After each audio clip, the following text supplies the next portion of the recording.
채식 다이어트. 안녕하세요. 채식 다이어트로 함께하게 된 중구 온라인 강사 최정철입니다. 다이어트라는 말은 식단이나 식이요법이라는 뜻으로 특정 목적을 위한 식이요법을 말합니다. 그런데 보통 체중 조절을 위한 식이요법이라는 뜻으로 축소되었습니다. 이런 의미로 채식 다이어트라고 하면 채식으로 체중 조절을 위한 식이요법이라고 말할 수 있습니다. 채식이 어떻게 체중 조절에 영향을 미칠 수 있을까요?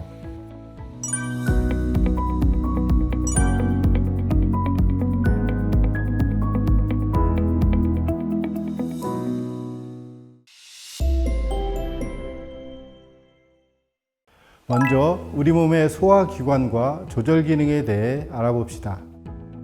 우리 몸은 어떻게 소화 과정이 진행될까요? 우리가 음식을 먹으면 입에서 잘게 부수고 식도를 거쳐 위, 소장, 대장을 통해 소화 흡수 과정이 이루어집니다. 그런데 어떤 음식을 먹으면 금세 소화되어 에너지가 넘치지만 어떤 음식을 먹으면 소화가 오래 걸리고 속이 더부룩하고 힘들고 지칩니다. 바로 우리 몸에 맞는 음식을 먹었을 때와 우리 몸이 소화하기 힘든 음식을 먹었을 때의 차이입니다. 우리 몸에 맞는 음식을 먹으면 힘을 주고 건강을 주지만 그렇지 않으면 피곤하고 비만해지며 질병에 걸릴 수 있습니다. 그러므로 우리 몸에 맞는 음식 또는 식단과 음식 조합은 어떤 것이 있는지, 우리 몸에 부적절한 음식 또는 식단과 조합은 어떤 것이 있는지 이를 아는 것이 중요합니다. 다음은 치아 구조입니다. 초식동물의 치아는 송곳니가 없고 앞니와 어금니 구별 없이 모두 어금니처럼 균일합니다. 이는 무엇을 자르고 찢기보다 풀을 갈기에 좋은 구조입니다. 육식동물의 치아는 어금니가 거의 없고 송곳니 중심입니다. 고기를 찢기 좋은 구조입니다. 어금니가 발달되어 있지 않기 때문에 음식을 씹지 않고 덩어리째 삼킵니다. 그런데 사람의 치아는 앞니가 얇고 날카롭고 초식동물처럼 어금니가 발달되어 있습니다. 날카로운 앞니로 사과나 과일 등을 자르고 어금니로 잘게 부수는 작용, 견과류나 곡식을 어금니로 잘게 부수는 작용을 잘할 수 있습니다. 고기를 찢거나 뜯어내는 일은 잘 하지 못합니다. 다음은 위산 분비입니다. 위산은 고기를 소화하는 필수 소화 요소입니다. 육식동물은 사람보다 10배 정도 많은 위산을 배출하고 고기를 빨리 소화시킵니다. 그런데 사람은 육식동물에 비해 위산이 10배 정도 적게 분비됩니다. 이는 고기를 소화하는데 10배 정도 힘들다는 말이고 소화기관에 10배 정도 무리를 주고 몸을 지치고 힘들게 한다는 말입니다. 다음은 장의 길이입니다. 사람의 장의 길이는 육식동물보다 3배 정도 깁니다. 사람은 음식을 소화하고 배출하는데 20에서 30시간 정도 오래 걸리는데 반해 육식동물은 사람에 비해 3분의 1 정도 빨리 소화를 끝내고 배출합니다. 그만큼 육식동물은 고기 소화를 빨리 끝내고 소화할 때 발생하는 산, 각종 분해물, 독소를 빨리 배출합니다. 사람은 3배 이상 장에 머물기 때문에 산, 각종 분해물, 독소를 배출하는데 더디고 이로 인해 암이나 각종 질병이 발생할 수 있습니다. 반면 채소와 과일은 장에 머무는 시간이 길어도 금세 흡수되기 때문에 부패하지 않고 오히려 장 세척을 돕고 이로운 유산균이 자라는 바탕이 됩니다. 이렇듯 사람은 고기보다 과일이나 곡식, 견과류 등 열매 음식을 먹기에 적합한 소화기관을 가지고 있습니다. 다음은 우리 몸의 조절 기능에 대해서 알아보겠습니다. 먼저 항상성입니다. 항상성이란 우리 몸의 내부 기관이 스스로 조절하여 늘 일정하게 유지하려는 특성을 말합니다. 우리 몸은 언제나 체온을 36.5도를 유지합니다. 날씨가 더우면 차가운 물을 찾고 땀을 배출해서 온도를 낮추고 날씨가 추우면 몸을 떨거나 움츠려서 체온을 유지하려고 합니다. 혈액의 pH도 7.35에서 7.45 정도를 유지하려고 합니다. 고기 등 산성 음식을 먹으면 혈액이 산성으로 변하는데 우리 몸은 pH를 중성으로 유지하려고 몸속의 알칼리인 칼슘이 뼈에서 빠져나와 pH의 항상성을 유지합니다. 그 외 심장박동은 하루에 10만 번, 소화, 흡수, 청소, 운동, 공부 등 천조 개의 일을 완벽히 수행하며 우리 몸을 유지합니다. 다음은 체중 조절 기능입니다. 우리 몸에 체중 조절 기능이 있다는 말을 처음 들어보셨을 것입니다. 한두 가지로 체중 조절 기능이 무엇이라고 말할 수는 없습니다. 그러나 전체적인 과정을 보면 우리 몸에 체중 조절 기능이 없다고 부인하기 어렵습니다. 우리 몸은 스스로 독성 노폐물을 지속적으로 세척해 건강을 유지하고 있습니다. 피부에서 땀으로, 호흡으로, 소변과 대변으로 독성 물질을 배출합니다. 어느 정도 배가 부르면 식욕 억제 호르몬인 렙틴이 배출되어 식욕이 떨어지고, 운동을 하거나 에너지를 쓰면 배가 고프고 음식이 먹고 싶어집니다. 수분이 부족하면 물을 찾게 되고, 자기 몸에 필요한 음식을 만나면 충분히 먹게 됩니다. 이 모두가 우리 몸에 있는 체중 조절 기능이라고 할 것입니다. 다음은 우리 몸의 수분율에 대해서 알아봅시다. 우리 몸은 수분이 70%로 이루어져 있습니다. 우리가 살고 있는 지구의 물도 70%입니다. 우리의 몸과 자연이 70%의 물로 이루어져 있습니다. 그러므로 우리가 먹는 음식도 수분이 70%가 되어야 좋다는 것을 알 수 있습니다. 수분이 70%에 가장 가까운 음식은 과일과 채소입니다. 수분율이 70%인 음식을 먹을 때 건강하고, 수분이 없는 농축된 음식을 먹을 때 비만이나 질병의 위험이 높아집니다. 이상으로 우리 몸의 소화 구조와 조절 기능에 대해서 알아보았습니다. 우리 몸은 스스로 조절하여 건강한 상태로 유지하려는 조절 기능이 있습니다. 이 기능을 방해하지 않는다면 누구나 건강하고 날씬한 몸을 유지할 수 있습니다. 우리가 비만하게 되는 이유는 건강하고 날씬한 몸을 유지하려는 우리 몸의 조절 기능을 방해하기 때문입니다. 그것이 무엇인지 알아보겠습니다.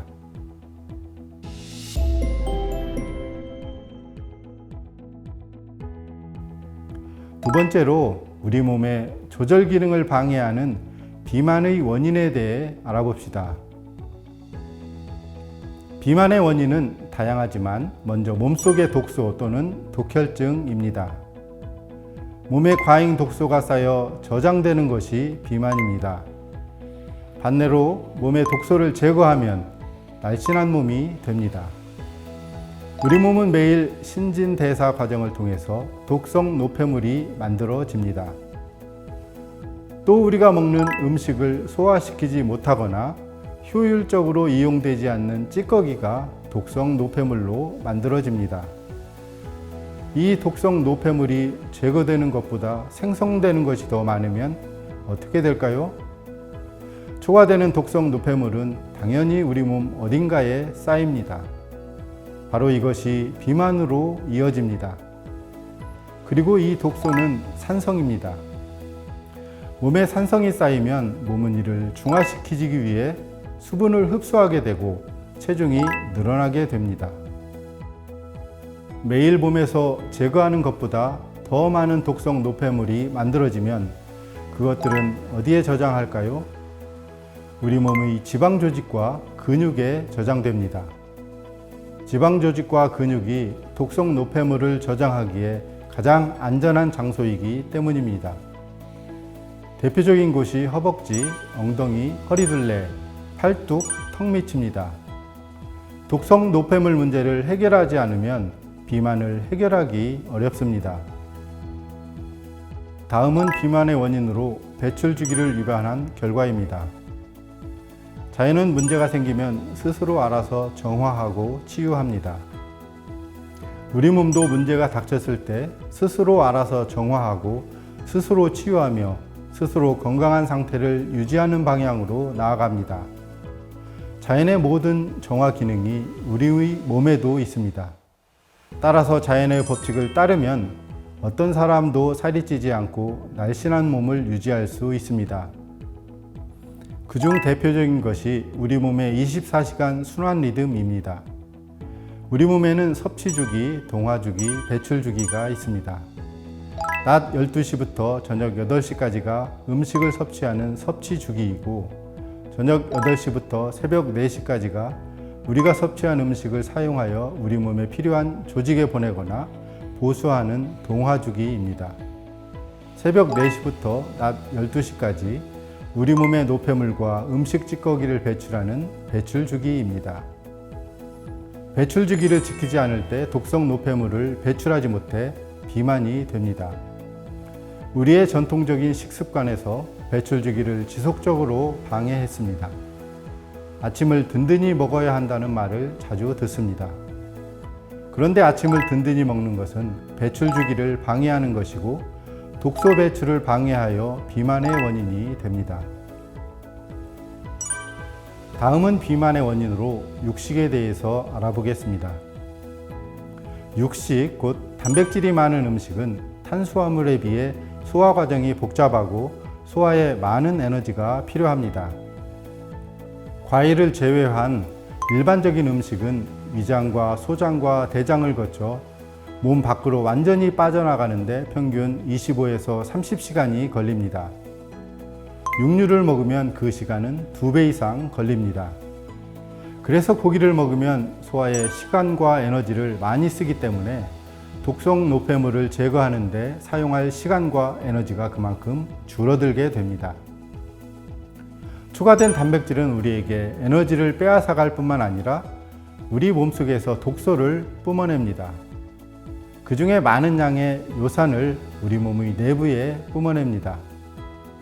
육식동물의 간은 우리보다 12배에서 15배나 많은 요산을 제거할 수 있지만 우리 몸의 간은 소량의 요산만을 제거할 뿐입니다. 제거되지 못한 요산이나 독성 노폐물은 우리 몸 어딘가에 저장됩니다. 그 노폐물을 제거할 시간과 에너지가 생길 때까지 체중은 줄어들지 않습니다. 다음은 비만의 원인으로 지방에 대해서 알아보겠습니다. 앞에서 육식이 비만의 원인이라고 말했습니다. 그런데 육식인 고기를 먹을 때 지방도 같이 먹게 됩니다. 고기를 먹을 때 함께 먹는 지방이 살찌는 원인 중에 하나입니다. 지방은 우리 몸이 굶주릴 때를 위해 저장되는 음식입니다. 지방은 우리 몸에 지방으로 저장되기 가장 적당하고 저장할 때 에너지가 가장 적게 들어갑니다. 섭취한 지방은 힘들이지 않고 즉시 몸에 지방으로 저장됩니다. 고기, 생선, 계란, 우유, 유제품 등 고지방 식품을 먹고 나면 장이 그 지방을 흡수해서 수만 개의 저장용 지방세포로 전환됩니다. 반면 지방은 에너지원으로 잘 사용되지 않습니다. 지방은 탄수화물에 비해 소화 과정이 복잡하고 에너지도 많이 듭니다. 우리 몸은 소화하기 복잡하고 힘든 지방을 평소에 에너지원으로 사용하지 않습니다. 평상시 우리 몸은 탄수화물을 주 에너지원으로 사용합니다. 지방은 최후의 수단으로 사용합니다. 우리가 굶주리거나 기아 상태이거나 장시간 운동을 할 때 최후의 수단으로 지방을 꺼내 에너지원으로 사용합니다. 그러므로 장시간 운동이나 간헐적 단식을 하지 않는 한 평상시 먹는 지방은 대부분 우리 몸에 저장되고 한 번 저장된 지방은 잘 사용되지 않습니다. 다음은 비만의 원인으로 가공 탄수화물에 대해서 알아봅시다. 다이어트를 할 때 많은 사람들이 탄수화물을 줄여야겠다고 말합니다. 이는 탄수화물을 많이 먹으면 중성지방으로 바뀌어 지방으로 저장되기 때문입니다. 그런데 사실 탄수화물을 먹어서 지방으로 저장되려면 우리가 더 이상 먹을 수 없을 만큼 많은 탄수화물을 먹어야 합니다. 우리가 일상적으로 먹는 탄수화물은 지방으로 저장되지 않습니다. 그렇다면 탄수화물을 먹으면 비만해진다고 말하는 이유가 무엇일까요? 정확히 말하면 지방이 많이 포함된 가공 탄수화물 때문입니다. 가공 탄수화물은 빵, 과자, 라면 등을 말합니다. 가공된 탄수화물에는 우리가 잘 인식하지 못하는 지방이 많이 포함되어 있습니다. 보통 20에서 30%의 버터나 기름이 포함되어 있습니다. 가공 탄수화물과 함께 먹는 지방으로 인해 살이 찐다고 말할 수 있습니다. 다음은 비만의 원인으로 우유에 대해서 알아보겠습니다. 우유에는 성장 호르몬이 많이 있습니다. 성장 호르몬은 글자 그대로 빨리 성장하도록 돕는 호르몬입니다. 우유나 고기를 통해 성장 호르몬을 흡수하게 되면 사람도 빨리 성장합니다. 또 우유에는 인슐린 유사 성장인자가 있습니다. 인슐린은 우리에게 필요한 당을 흡수하도록 세포의 문을 열어주는 역할을 합니다. 인슐린 유사 성장인자 또한 빨리 당을 흡수하도록 해서 성장을 돕습니다. 성장 호르몬이나 인슐린 유사 성장인자의 증가는 우리 몸을 빨리 성장하게 합니다. 다른 말로는 빨리 크게 또는 빨리 비만하게 합니다. 영아기 때는 빨리 크는 것이 중요하지만 성인에게 빨리 크라는 말은 빨리 비만해지라는 말과 같습니다. 이상을 통해 우리 몸의 조절 기능을 방해하는 비만의 원인들에 대해서 알아보았습니다. 고기, 지방, 우유, 배출주기 위반, 가공 탄수화물 등 이 원인들을 제거하면 우리 몸은 자연적으로 건강을 유지하고 체중이 줄어들게 됩니다.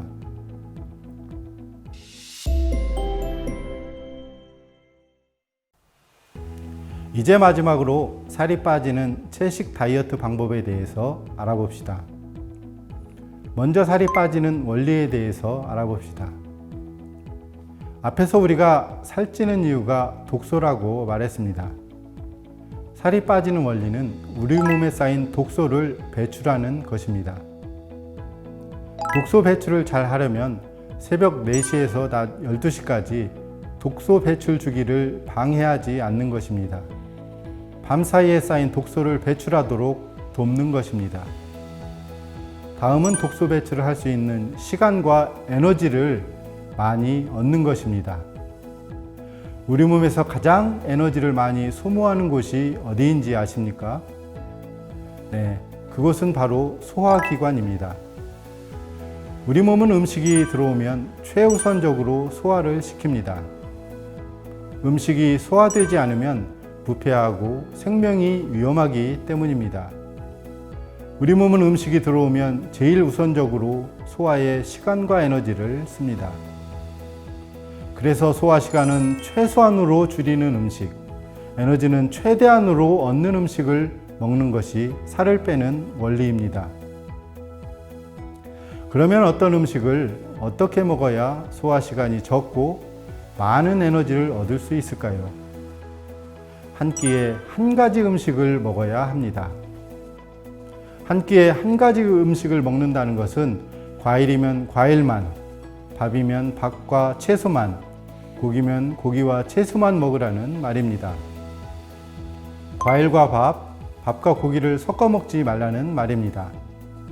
채소는 어떤 음식과 같이 먹어도 됩니다. 한 끼에 한 가지 음식을 먹을 때 가장 빠르게 소화할 수 있습니다. 과일의 소화 시간은 20에서 30분 정도 걸립니다.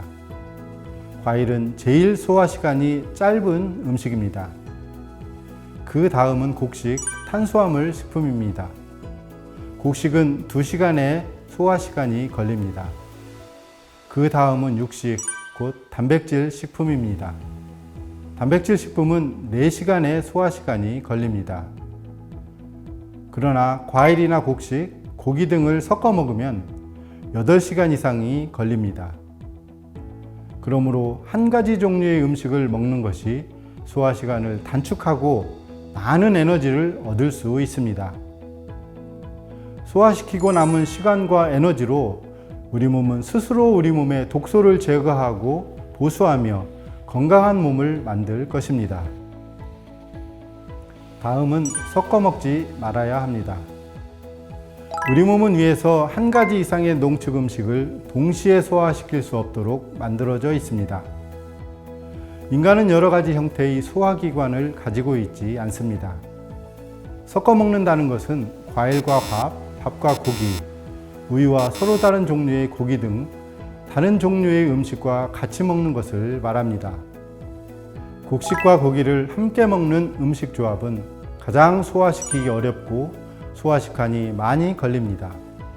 곡식과 고기를 함께 먹으면 8시간 이상의 소화 시간이 걸립니다. 고기도 여러 종류를 섞어 먹을 때, 예를 들면 우유와 고기를 섞어 먹으면 소화 시간은 더 늘어납니다. 고기의 단백질도 단백질마다 성격이 아주 다르고 복잡하게 구성되어 있기 때문에 섞어 먹으면 소화 시간이 오래 걸리고 많은 에너지를 사용합니다.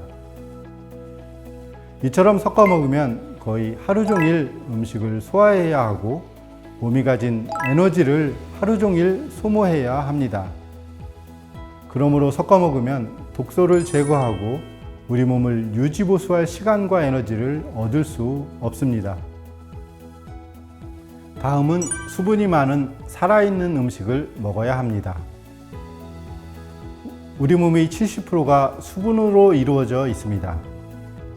수분은 영양분을 운반하는 일 외에도 우리 몸으로부터 노폐물을 제거하는 해독작용을 수행합니다. 몸무게를 줄이는 데 있어서 정화나 해독은 가장 중요하고 가장 먼저 선행되어야 합니다.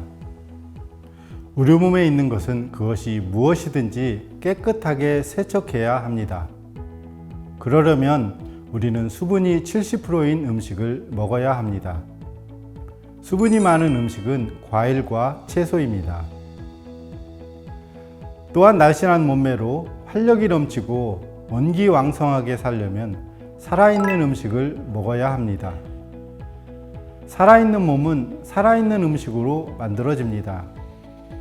살아있는 음식은 자연 그대로의 과일과 채소, 현미, 보리, 밀, 감자, 고구마 등 곡류와 견과류 등이 살아있는 음식입니다. 이런 살아있는 음식에는 사람의 생존에 필요한 비타민, 미네랄, 탄수화물, 아미노산 등이 많이 포함되어 있습니다. 특히 과일에 내재한 생명의 힘은 다른 어떤 음식과도 비교할 수 없습니다. 과일은 소화 시간이 짧고 많은 에너지를 갖고 있어 몸에 쌓인 찌꺼기를 몸에서 씻어내는 기본적인 성질을 가장 많이 갖고 있습니다. 또한 우리 몸에 필요한 영양소를 골고루 갖추어져 있습니다. 세척 작업을 완수하는 가장 효과적인 방법은 수분 함유량이 높은 음식, 곧 과일과 채소입니다. 마지막으로 저의 채식 체험기입니다. 저는 5년 전까지 87kg의 비만 상태였습니다. 수면 무호흡과 고혈압, 갑상선에 1cm 정도 크기의 혹이 서너 개 있었습니다. 몇 번 수면 무호흡으로 위험한 고비를 넘긴 적도 있었습니다. 저는 살기 위해 다이어트를 시작했습니다. 처음에는 식사량의 70%를 먹기 시작했고 식사 시간 외에는 일체 먹지 않았습니다. 그리고 하루에 2시간을 걸었습니다. 이렇게 했을 때 매월 2kg씩 살이 빠졌습니다. 그런데 70kg 언저리에서 더 이상 살이 빠지지 않았습니다. 그때 다이어트 불변의 법칙이라는 책을 읽고 과일과 채소 중심으로 식사를 바꾸었습니다.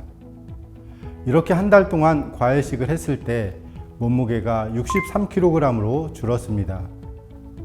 그 후 5년이 지난 지금까지 이 상태를 유지하고 있습니다. 덤으로 수면 무호흡도 줄었고 혈압은 120대로 정상 범위에 있고 갑상선에 있던 혹도 모두 사라졌습니다. 지금은 점심과 저녁 두 끼를 먹고 있고 점심은 과일 중심으로 저녁은 현미밥과 채소 중심으로 식사를 하고 있습니다. 과일과 채소, 현미밥을 마음껏 먹고 있습니다. 체중도 65kg 정도를 유지하고 있습니다. 그러면 지금까지 알아본 채식 다이어트 방법에 대해 정리해 보겠습니다. 우리 몸은 채식하기에 적합한 치아 구조, 위산 분비, 장의 길이 등의 소화기관을 가지고 있습니다. 또 스스로 건강하고 날씬한 몸을 유지하려는 조절 기능이 있습니다. 이 기능을 방해하는 단백질과 지방이 많은 식단, 가공 탄수화물 식단을 줄이는 것입니다. 또한 우리 몸을 정화하고 조절 기능을 돕는 수분이 많은 살아있는 음식인 과일과 채소를 자연 그대로 섭취하는 것이며 가능하면 익히거나 가공하지 않고 자연 그대로의 현미, 통곡물 중심의 식단으로 바꾸는 것입니다. 또한 음식 선택뿐 아니라 음식 조합도 중요함을 알아보았습니다. 가능하면 한 끼에 한 종류의 음식을 통해 소화 시간은 최소한으로 줄이고 에너지는 최대한으로 얻으므로 이 에너지로 우리 몸의 독소를 스스로 알아서 정화하고 정상 체중을 회복하도록 맡기는 것입니다. 마지막으로 배출 주기를 방해하지 않는 것입니다. 오전 12시까지는 가능하면 과일 외에 식사를 하지 않는 것입니다.